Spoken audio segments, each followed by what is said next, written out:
Say hi. Hatid-hatid na kay Lumibo sa daycare. At nangangawit na ako. Okay.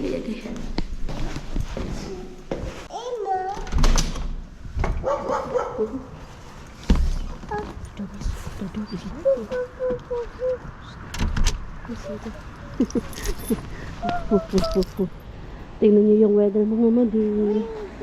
Medyo madilim pa. It's getting darker and darker. There's okay.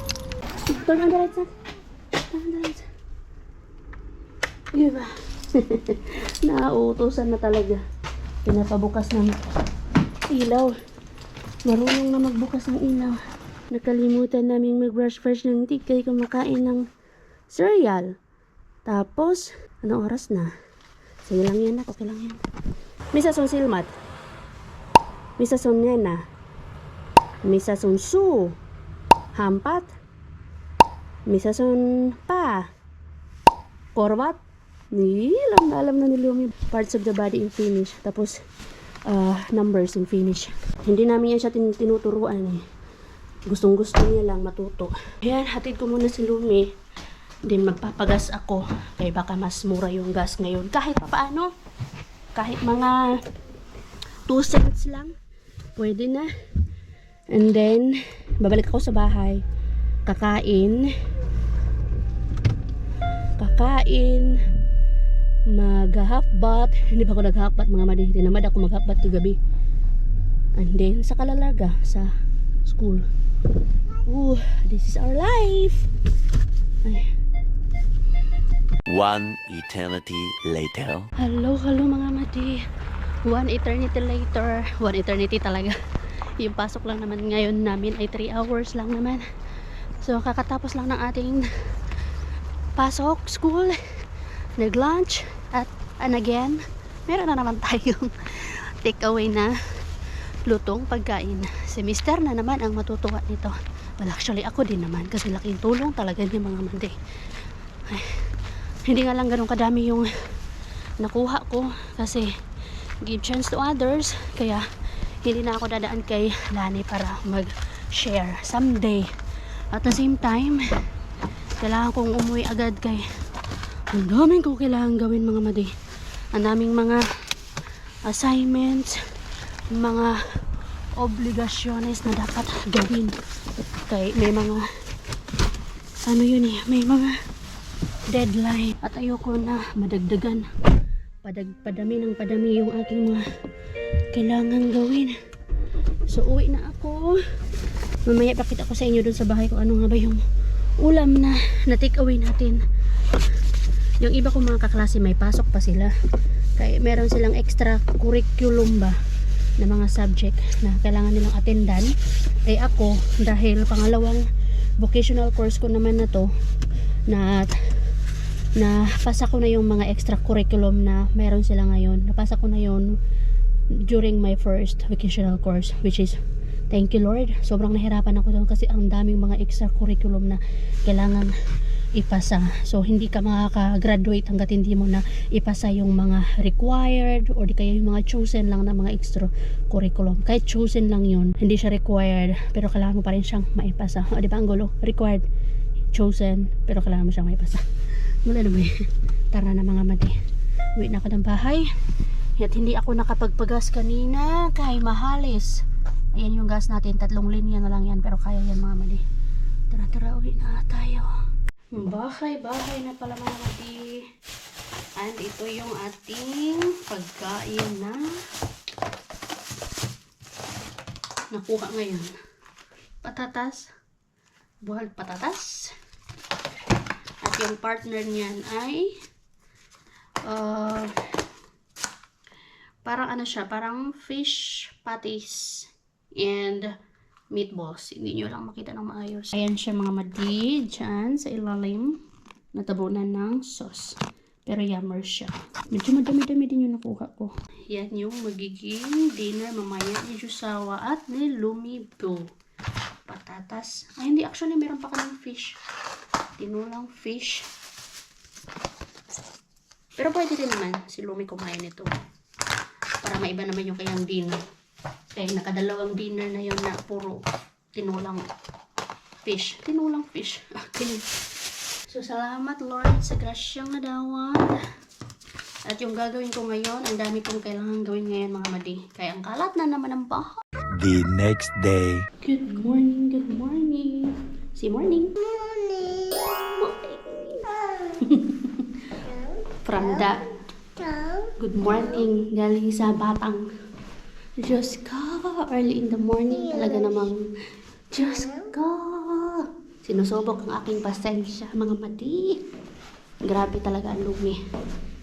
Matutulog na lang, susubukin ang pasensya mo. Pagkagising na pagkagising, susubukin pa din ang pasensya mo kahit na anong oras pa yan. Di ba anak no? Bakit? Bakit? Bakit? Ba't ka ganyan? Wala kaming matinong tulog ngayon mga mati. Pagising-gising to, nananaginip. Tapos, parang may masakit sa kanya ba?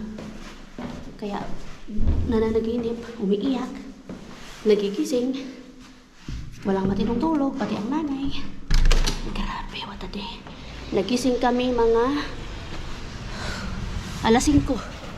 Alas 5 kami nagising mga mati.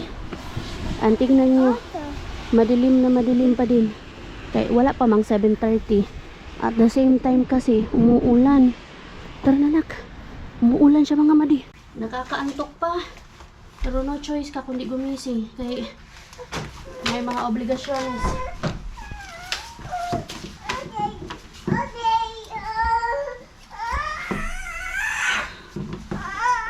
Oh, let's go. I'll give you this one, no? I'll give you this one. This one, oh. Here, oh. Oh, aga-aga. Okay. Here, oh. Ay, Diyos ko, Lord. Ay. Pati pagbihis, susubukin ang pasensya. Ayaw magpabihis na. Diyos ko, Lord. Magpapa-Diyos ko, Lord ka na lang talaga mga mali. Medyo maaga kami ngayon kaysa usual na labas namin ni Lumi or hatid ko sa kanya. It's because kasama natin si Mr. ngayong umaga na to. Andun pa, nagbibihis pa siya. Nauna na kami ni Lumi kay wala nang tiyaga ang ating Lumibo magantay sa tatay. Kaya may iba yung routine natin. Kay una, ihahatid ko si Mr. sa hospital. Yes, hatid natin siya doon sa hospital. Tapos, saka ko ihahatid si Lumi sa daycare. And saka ako uuwi ng bahay para mag-ayos ng mga dapat ayusin and maglinis ng bahay.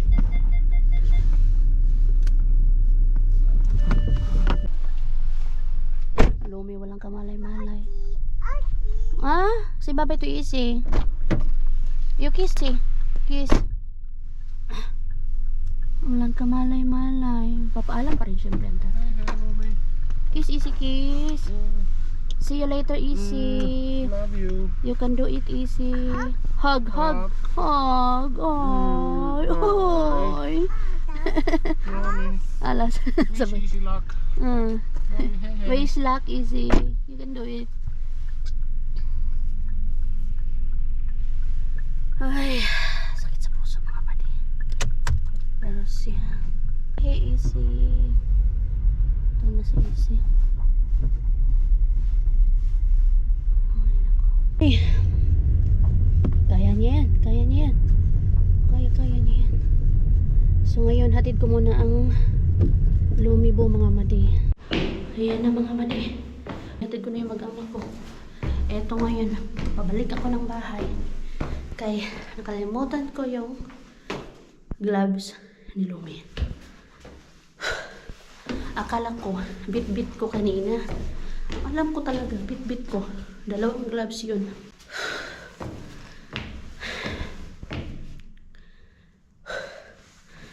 Kailangan ko na naman bumalik sa daycare para ihatid yung gloves kay hindi pwede walang gloves ang Lumi. Kasi maano ngayon eh. malamig. Tapos umuulan pa. Saan yun? Alam ko talaga din. Dala ko yun eh. Early in the morning. Oh, wala nga dito. Kasi alam ko talaga. Dala ko yun. Magic? Ay, ayun. Anong magic? Nandito. So, ito yung gloves ni Lumi. Dalawa. Well, actually, meron siya yung ano doon, yung pang-rain na gloves. And then, isa pang ganito. So, pwede yun. Pero hindi kasi pwede na walang extra. Kailangan lagi may extra. And hindi ko alam kung nandito ba yung pang-rain niya. Pero alam ko nandun talaga. Kasi wala nang mga gloves si Lumi dito. Naandoon nga. Sana hindi ko nilaban. Kasi, pag once dinala ko dito sa bahay, minimake sure ko na binabalik ko din doon sa daycare. Kasi kailangan nila yun. Or else, pag walang gloves or gamit si Lumi, hindi yun siya papalabasin. May iwan yun siya mag-isa sa loob ng room. Or di kaya, hahayaan na wala siyang gloves. Oh, hindi naman pwede na wala siyang gloves kaya malamig man ngayon mga madi. Pero maya ko na yan ihatid. Kay for now, mag-breakfast time pa yun sila. So, hayaan ko muna sila na mag-breakfast. Siguro mga 8:30 ko na lang yun ihahatid. At iniisip ko kung papasok ba ako or hindi na lang. I mean, meron kasi akong doctor's appointment ngayon mga madi. Hindi siya dito malapit sa amin. Medyo malayo siya. Magta-travel ka ng 20 minutes from here to there. So, ang start ng klase namin alas 9. And then, yung appointment ko, doctor's appointment ko will be 10:30. So, parang gahol ako sa oras ba? I mean, kaya na lang i-drive, but parang nakakapagod, napapasok ako, tapos lalabas na naman ng ibang way na naman yung papunta dun sa area, sa Puerta kasi kung saan yung doctor's appointment ko. So, hindi na lang siguro ako papasok, no? At the same time, yung gagawin lang naman namin ngayon ay manunood lang kami ng movie sa sinihan. Yes, mga madi. Manunood lang kami ng movie sa sinihan. At kung nagtataka kayo mga madi, kung ano nga ba yung nangyayari kay Mr. Ningilabot tuloy ako. Kasi kagabi pa siya actually. Well, habang papalapit yung araw na to, nakikita ko talaga si Mr. kung gaano siya kinakabahan. And wala talaga siyang magagawa para talaga yun sa kanya. At the same time, naawa ko kay Lumi kasi wala siyang kamuwang-muwang sa nangyayari ba. Pero lagi kong kinocomfort si Mr. na okay lang yan, everything will be okay. And kaya lang meron siyang negative na sinasabi na ayokong pakinggan talaga, sa totoo lang mga madi. Ayokong pakinggan yung mga sinasabi niya na meron na siyang ayokong pakinggan yung mga sinasabi niya kasi alam ko magiging okay siya after nito. Pero kasi ako kasi sobrang positibo ko sa buhay. Tapos siya, which is, maintindihan ko din naman siya, nandun lang din naman siya sa reality talaga. Nandun lang din naman siya sa reality na posible siyang mangyari. Pero sinasabi ko sa kanya na, no. He will be okay after that. Pero, anyway, kukwento ko yan sa inyo mga madi someday. Kapag okay na ang lahat, kapag alam ko na lahat ay successful, and I know magiging successful yun. I end up pasok na lang ako mga madi kasi nakakapagod lang pabalik-balik. Kung ihahatid ko lang yung gloves ni Lumi, tapos babalik na naman ako dito sa bahay, tapos aalis na naman, I cannot. So pasok na lang ako kahit 30 minutes lang, and then saka na ako gugura doon sa doctor's appointment ko para hindi na ako pabalik-balik dito sa bahay. Bahala na muna yung mga kalat doon, mamaya na lang pagkatapos ng klase ko. Pagod mag-akyat baba, umuulan pa naman. Nandito na tayo mga madi sa health center kung saan ako ay may ipapatanggal. Ipapatanggal ko na talaga mga madi ang aking nunal. Kasi mga madi, si Lumi mga madi, nagagalit or umiiyak siya pag hindi niya to kinakalikot. Tapos, hindi lang siya basta kinakalikot, talagang ginaganon niya, oh, hinihila niya, as in yung parang tinatanggal niya, ginaganon niya, inasasaktan ako mga madi. Masakit siya mga madi. Tapos pag ayaw ko talaga ipaano sa kanya, ipakalikot, ay, may iyak mga madi. Yung, kumbaga ito yung ano niya, pampatulog niya, kasi di ba mga madi, hindi na siya nagdidede sa akin. So ito yung parang pampatulog niya, o di kaya yung nipple ko. Sino nakaka-relate dyan mga nanay? Yung nipple, ginaganon-ganon, tapos iniinat-inat. Diba? Nasasaktan ka talaga physically pag mga nanay. Hindi ka lang inaano, yung ginujumbag, sinasaktan. Talagang masasaktan ka physically ng anak mo. Sa dami na mga gustong manakit sa'yo, yung anak mo lang ang pwedeng manakit sa'yo. Sa anak mo lang ang nagwagi. So, dahil ako'y nasasaktan na mga madi, so, nag-decide ako na patanggal ko na yung nunal ko. Kay hindi siya nakakatulog hanggat hindi siya naghahawak dito or kinakalikot yung nunal ko. Pero hindi pa siya tanggal ngayon. Kumbaga ito pa lang yung first visit ko with the doctor. At dito nga ako tinapon mga madi sa malayo, dito sa Puhta.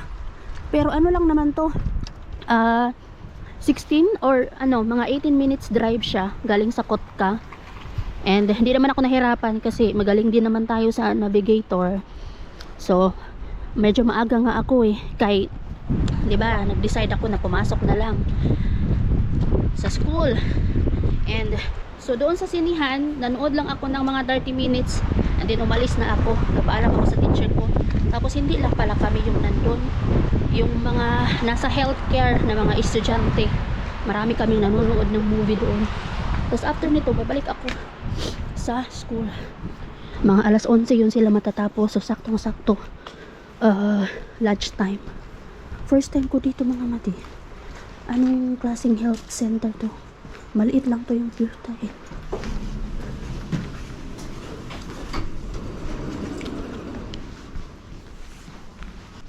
Saan yung kela nila dito? Kailangan ko itap yung kela. Kakaiba yung ano nila dito. Hindi ko maintindihan. Saan yung pinaka-information? Wala sila yung kela. Kung itatap mo yung ito, kela card mo para malaman mo kung saan ka mag-aantay. Saan ako pupunta? Kakaiba yung sa kanila dito. Wala sila yung information ba? Huh? Hindi ko alam saan ako pupunta mga mati. Magtanong muna ako Ang gulo dito. Ang gulo. Ito ano man to? Pang dentist man to. Dalawa ka ako mga mati. Ang tagal ng waiting ko dito. Tapos mga 2 minutes tapos na. Hindi siya, di ba naman ito kanina na hindi siya yung tatanggalin agad. Kumbaga titignan lang ng doktor. Titignan lang ng doktor kung ano ba. So, nung pagtingin ng doktor sa akin kanina, tinanong ako kung may mga dugo-dugo ba, sugat ba or anything. Wala naman. Sinabi ko wala. Masakit lang siya kapag yun nga, ginagalaw-galaw ni Lumi tas pag gusto niya matulog. And then sinabi niya na actually hindi daw sila nagtatanggal ng nunal kapag hindi daw malignant, kapag hindi masyadong malala or cancerous yung nunal ba. At the same time sinabi niya din na wala daw silang mga masyadong equipment para sa mga ganitong cases na pagtatanggal ng nunal. Hindi sila kumpleto ba. Unlike sa mga private clinic or mga private na health center, healthcare. So doon daw mas maganda daw kapag sa mga private ako magpatanggal kay para wala daw scar, malinis yung pagtatanggal, ganito ganyan. Ngayon, time check is 10:44. Diretso ako ng school. Balik ako ng school and I think patapos na din yung movie na pinapanood doon sa sinihan. Message ko nga yung ano ko, kaklase ko kasi meron kaming group chat ang ganda lang ng mga kaklase ko ngayon, nagkakasundo kami lahat. Doon may mga iba na mga ayaw makikisali, makijoin, pero alam niyo yung nagkakaisa kayo, walang naglalamangan. As in, sabi nga ng mga kaklase ko, ang ganda talaga ng ano namin, vibes sa school namin, sa grupo namin. I mean, sa mga kaklase ba namin. Anyway, mag-drive na ako mga manigay. Hello mga madi. Hindi na ako nakapag-update sa inyo. After ng yaw-yaw ko kanina. Ngayon na lang ulit ako nakapag-update. Anong oras na? 6:30. And napakain ko na din si Lumi ng dinner. The same time, nanakit yung aking magkabilang kabilang shoulders, magkabilang arms natin mga madi. Oh, come on, give it to me. Come on, give it to me. I'll give you more morot. Dali. Give me the plate. Bring me the plate. Kasi meron tayong dalawang bakuna ngayon. Yung DTaP, tsaka yung influenza na vaccine. Para sa flu ba na vaccine. Yearly pala yan dito. Titos! Hindi ko alam na yearly pala yung mga vaccine na yan. So, yun yung meron tayo ngayon. Dapat nga 4 eh. Pero hindi naman pwede 4 yung iturok sa akin, no? 2 lang talaga yung parang maximum sa isang araw na turok. So, next time, meron pa siguro tayong 2. Sumakit yung ulo ko kanina. Hindi ako makapagpahinga din. Kaya anong oras na ako dumating dito sa bahay? Mga 2:30 na ako nakatiting sa bahay. Nag-try ako mag-nap for 30 minutes. Pero hindi ko siya nagawa. Kaya sinundo ko na lang ang Lumi. Si Josawa pala mga madi, nandito na din siya. So right now, gagawa pala ako ng kasaba cake mga madi. Kay yung namin sa school namin. Basta, di ba nabanggit ko sa inyo na ang ganda nga ng relationship namin sa school. So, meron kaming napag-usapan na every Friday, merong magdadala ng dessert or anything na pwedeng pang sa kape. Every Friday yan. So, nauna na last Friday, which is parang yung dala nung isa kong nangkaklase namin, siya, parang malapit sa baklava, pero hindi ako nakatikim ba kay dinala nila yun doon sa kantin. Hindi ako pumunta ng kantin. Nandun lang ako doon sa room. So yeah, ito yung aking gagawin. Papatikim natin sa kanila ang isa sa masasarap na dessert natin sa Pilipinas, ang kasaba cake. Actually, surprise lang to. Hindi pa nila alam na ako yung magdadala bukas. Magugustuhan nila to mga madi. Kaya alam niyo po ba, napatikim ko din sa kanila yung ating coffee ko na candy. Gustong-gusto nila, as in. Nagtatanong sila kung saan ko daw yung nabili. Sabi ko, sa Asian store ko yung nabili. Diba? Patikim natin unti-unti sa kanila yung ating mga Filipino food. Ano pa yung kukunin ko? Meron tayong condensed milk ba to?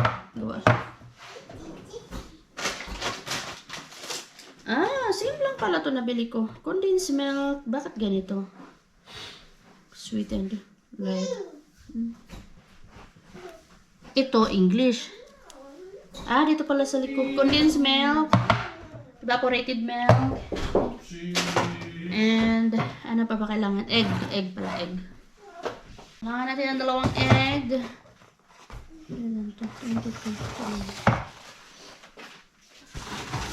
Si Lumison, papatulogin ko na yan. 2 egg. Itong gagawin ko ay 1 kilo. Ito mga madi, kasi hindi lang to para sa mga klasiko, para dito sa mga kaibigan natin dito, mga friendship natin. And of course, para na din sa amin, meron tayong extra dessert. Anyway, kuha mo na ako ng kudigo.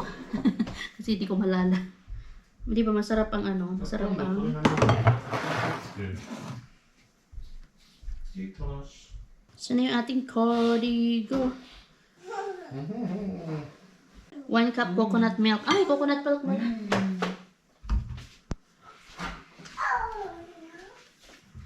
iPhone hub 400 ml lang to. Patay tayo dyan. Kulang to. Ay, hindi ko siya nabili. Sakto, alas 7. At ready to buhos na natin mga madi. Ating sarap to. Mabilis lang pala to gawin eh. Basta meron ka lang kasaba na naka-ready na. Frozen kasaba yung ginamit ko dito mga madi. Para hindi na tayo magkud-kud-kud ba. Tulog na ang Lumi mga madi. Finally, time check. 8:45 na mga madi. Kaya pahinga. Pero mga madi, naluto na yung ating first batch. Iba talaga yung amoy ng kasaba Ganito yung gusto ko nakasama mga madi. Yung medyo sunog siya. Yung medyo brown talaga siya. Yung parang crunchy. Yan yung gusto ko. Tapos, ito na yung last. Lalagay ko na yung last natin. Lagyan ko siya ng toppings. Ayan, nilagyan ko rin siya ng, of course, grated cheese. So, isalang ko na yan. Isalang ko na yan dito. Oh, so maglinis na ako ng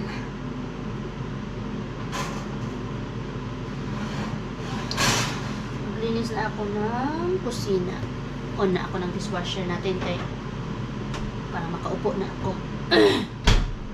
Okay, pagodes. Okay,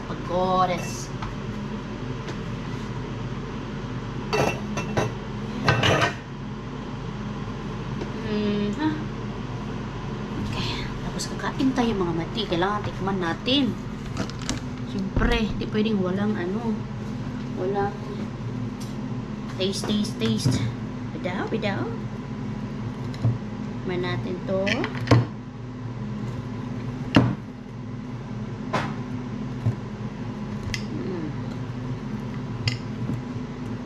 For sure, yummy. As usual.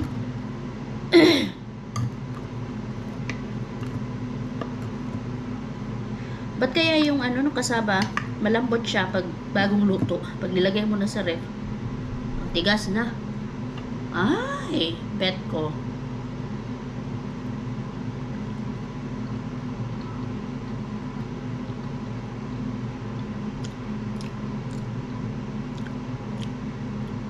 Kulang siya sa tamis.